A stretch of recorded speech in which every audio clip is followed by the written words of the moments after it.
What's up, guys? Welcome back to Cooking with Chubaranks. We got another breakfast edition. Cheap, delicious. What else can you ask for? Let's check it out.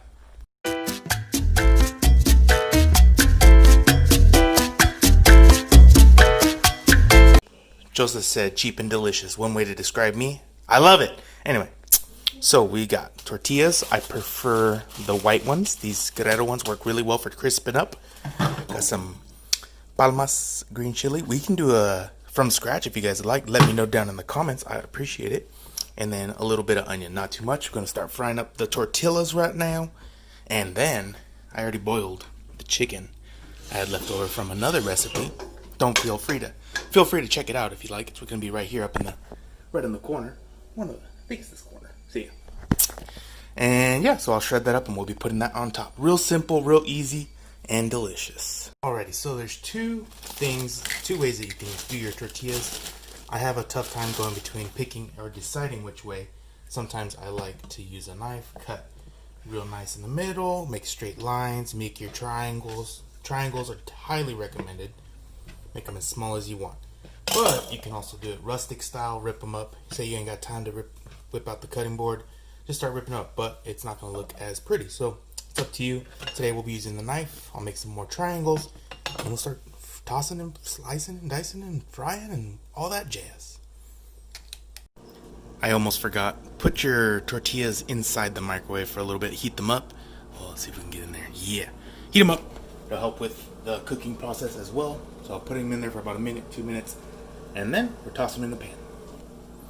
Alright, and the oil's hot now. So just make sure you have, the plate's hot. The ability that all the tortillas are not sticking to each other. That'll give you the best results. Oops. Let's make sure they're all coated. And then we just got to keep an eye on them, keep tossing them, let them get that nice goldeny brown. Once they're toasty, crunchy, then we'll throw our sauce in. That's about it. Real easy. Oh, we're going to toss in our onions as well during this time. But I got to wait till it browns up a little bit more. Don't want them to be burning.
Alrighty, so we have got them crispy. Listen to this crunch. Let's listen. It's beautiful. I like to set it to the side. We're almost done. Now we're going to be tossing in our sauce. If this is either whether we're doing it from scratch or with the can that we're using right now. A little bit in there. Cool. Might get a little messy. We'll see.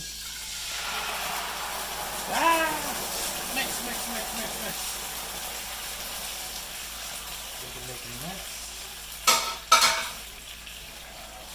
So I'm going to let this simmer down just a little bit, get it to be a little thicker, and then we'll toss back our chips and top it with the chicken. And then you won't believe how much better it can get from there. Alright, so we've been letting it reduce down. Look at, damn bosh, this thick. I love that fucking. Anyway, so time to toss our chips back in. Oh yeah. Let them get to know each other. Listen. Beautiful. And we'll toss in our chicken right now too. Chicken can get some of that sauce.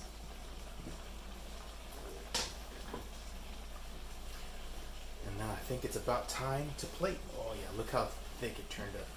Juice got sucked up by some of the tortilla, getting sucked up by the chicken. It's beautiful. And last but not least, not necessary, but I definitely think it changes the way it flavors. Going on, mozzarella cheese. You can put cotija, you can put, I don't know the other ones, Oaxaca, but I think mozzarella works just fine. Now we plate and try that taste test.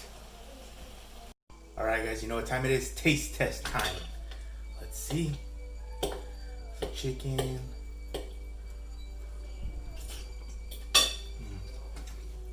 Delicious. So easy. It's practically an enchilada, but for breakfast. Hope you liked it. Till next time, nos vemos.